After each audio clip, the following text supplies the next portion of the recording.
बिस्मिल्लाहिर्रहमानिर्रहीम। अस्सलाम वालेकुम। मैं हूं मोहम्मद हमज़ा। आप सबको MKFM में खुशामदीद कहते हैं। लास्ट वीडियो के अंदर हमने एक क्वेश्चन के बारे में बात की थी लेबनिज़ थ्योरम के। मैंने बताया था कि वो एक लेबनिज़ थ्योरम से रिलेटेड तो है, लेकिन जो नेक्स्ट वीडियो के अंदर हम क्वेश्चन डिस्कस करेंगे वो उससे डिफरेंट होगा, लेकिन वो भी लेबनिज़ थ्योरम से रिलेटेड होगा। तो अब हम उस क्वेश्चन के बारे में बात करने लगे हैं। ये स्टेटमेंट उसके सामने है, इस पर हमने लेबनिज़ थ्योरम का यूज़ करना है, ठीक है। और किसी वे से हम इसको कर भी नहीं सकते, तो हम देखते हैं कि हम इसको किस तरह से हम बाय यूजिंग लेबनिज़ थ्योरम इस वैल्यू को इसके इक्वल प्रूव कैसे करेंगे, यानी इसको सॉल्व करके ये आपने बनाना है। आप सबसे पहले ये देख चले, सबसे पहले मैं ये काम करता हूँ कि वो जो वैल्यू पर लिखी हुई है ना, मैं उसको यहाँ पर एक दफ़ा लिख देता हूँ ताकि हम इस क्वेश्चन को स्टेप बाय स्टेप कर सकें, आप लोग कंफ्यूज ना हों। आप गौर करें, यहाँ पे एन नज़र आ रहा है। मैंने पहले भी बताया था कि ये जो ब्रैकेट्स में वैल्यू लिखी हुई है ना, इसका मतलब होता है कि ये डेरिवेटिव्स हैं। कौन से डेरिवेटिव्स हैं? ये एन डेरिवेटिव है। अगर ये ब्रैकेट्स ना लगी होती तो हो सकता है कि वो चेक करने वाला कह देता कि ये तो पावर लिखी हुई है आपने कि पावर एन है, ये पावर एन प्लस वन है। इसलिए जब ये छोटी ब्रैकेट्स में लिख देंगे ना, तब ये डेरिवेटिव ही कहलाएंगे। तो अब हमने क्या करना है जी, एन डेरिवेटिव यहाँ पे लिया गया है, हमारे पास तो दो डेरिवेटिव है। एन प्लस वन लिया गया है, एन प्लस टू है। हमने n प्लस टू डेरिवेटिव बनाना है किसी तरह से। अब वो हम कैसे बना सकते हैं उसके बारे में हम बात करते हैं। देखिए यहाँ पर दो डेरिवेटिव तो ऑलरेडी हैं, n मजीद ले लें तो n प्लस टू नहीं हो जाएगा, यानी दो डेरिवेटिव तो पहले हैं, n डेरिवेटिव हम और ले लें तो दो और n कितने हो गए, n प्लस टू।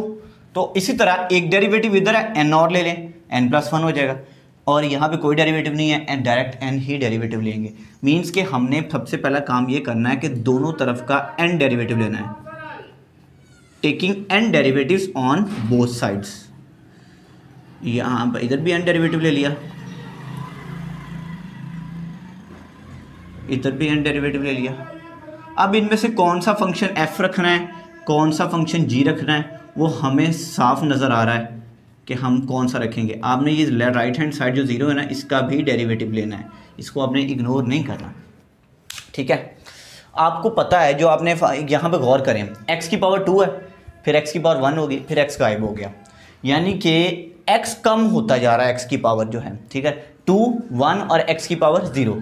आपने जो लेबनिज़ थ्योरम पढ़ा था उसमें ज़रा सोचें कि पहले था g, f की n डॉट g, फिर nc0 nc1, ये एक डेरिवेटिव कम हो गया था, ये एक बढ़ गया था, ऐसे पढ़ा था ना। अब देखिए यहाँ पर भी कुछ ऐसा ही हो रहा है। n प्लस टू था, एक डेरिवेटिव यहाँ पर आके कम हो गया। x g कौन सा है, यानी दूसरा, इसका एक डेरिवेटिव बढ़ कैसे गया, x फिर का डेरिवेटिव लेंगे तो 2x आ जाएगा, यानी x की पावर 1 रह जाएगी, और x की पावर 1 आपको यहाँ पर नजर आ रही है, 2 तो कहीं ना कहीं सॉल्व हो जाएगा ना यहाँ पे। इस वजह से ये फंक्शन f होगा, ये फंक्शन g होगा। ओपन करते हैं इसको, nc0, f की पावर, f का n डेरिवेटिव ना, तो f के दो डेरिवेटिव पहले हैं, n डेरिवेटिव मजीद ले लिए, तो ये कितने बन जाएंगे, n plus two derivative dot g वैसे का वैसे ही, यानी कि x स्क्वायर प्लस, अब nc0 था, फिर आ जाएगा nc1। जैसे हम लेबनिज़ थ्योरम में काम करते हैं, इस तरह आगे बढ़ते जाते हैं, जहाँ तक पॉसिबल है वहाँ तक आपने जाना है, यहाँ तो n तक ही जाना है। देखते हैं हम कहाँ तक जा पाते हैं।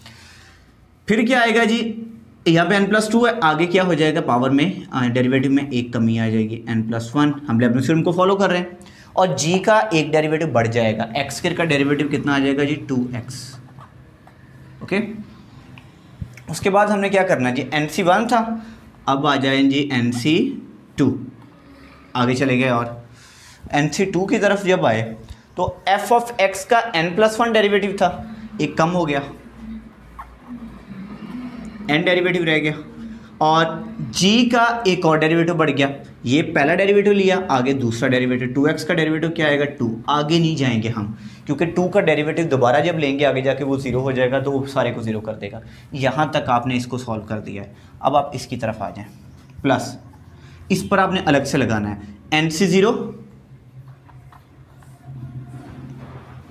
f ऑफ x का 1 डेरिवेटिव है, n मजीद लिया, कितना हो गया, n प्लस वन, ओके, और g जो था फंक्शन वो वैसे का वैसे ही आ जाएगा, plus nc1, f of x का n प्लस वन था ना डेरिवेटिव, आगे एक कम होगा, हमने लेबनिज़ थ्योरम में ऐसा पढ़ा है, n रह गया, और g का एक डेरिवेटिव, g कौन सा है, 1 है, x है, x से एक डेरिवेटिव कितना आ जाएगा, दैट इज़ 1।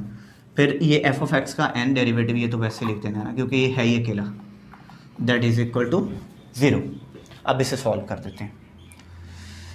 NC0 हमें पता है ये इक्वल होता है 1 के, पीछे क्या रह गया, इसे तरतीब भी देते जाएं इसके मुताबिक। x के पहले लिख दें, f ऑफ x का n+2 डेरिवेटिव बाद में, ठीक है। NC0 तो हो गया 1, फिर NC1 ये इक्वल होता है n के, और ये 2x, इसको यहाँ पे मैंने लिख दिया 2nx, f ऑफ x का n+1 डेरिवेटिव। इसे हम 2 को गायब कर देंगे किसी तरह से, परेशान नहीं होना, ठीक है। ये x अकेला छोड़ देंगे इसे।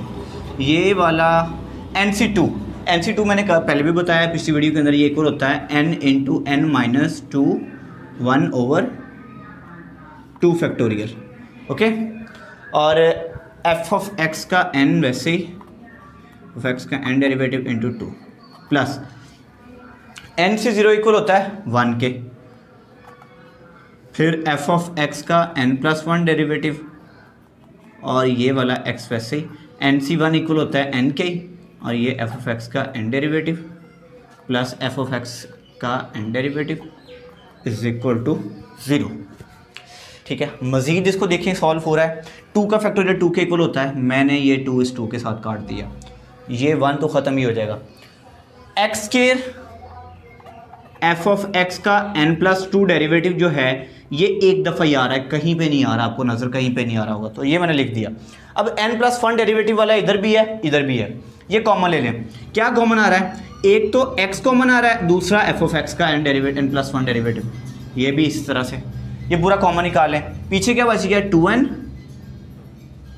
यहाँ पे क्या बच जाएगा 1+1। आपने क्या कॉमन लिया, एक x और एक f ऑफ x का n+1 derivative, x f of x का n+1 डेरिवेटिव। उम्मीद है आप लोगों को यहाँ तक समझ आ गई होगी, ठीक है। अब हम क्या करते हैं, आगे चलते हैं। n+1 ख़त्म हो गया, उसकी बात यानी ख़त्म हो गया, अब n की तरफ आ जाएं। n वाला यहाँ पर है, f ऑफ x की n डेरिवेटिव यहाँ पर है और यहाँ पर है, ये कॉमन ले लें। यहाँ पे क्या बच जाएगा, n स्क्वायर माइनस n, यानी n इंटू n-1 था ना, मैंने n को अंदर मल्टीप्लाई कर दिया, ये बच गया। यहाँ पर क्या बच जाएगा, अकेला n बचेगा, यहाँ पर क्या बचेगा, अकेला 1 बचेगा, क्योंकि f ऑफ x का n डेरिवेटिव तो हमने कॉमन ले लिया। तो ये n पॉजिटिव ये नेगेटिव कैंसर। अब जो बच जाएगा वो आंसर है, हमने टैली करना है कि हमने जो प्रूव करना था क्या उसके इक्वल आ रहा है या नहीं आ रहा, ठीक है। और ये आपको पता ही है कि n का 0 का n डेरिवेटिव लें या जो मर्जी डेरिवेटिव लें वो 0 ही होता है।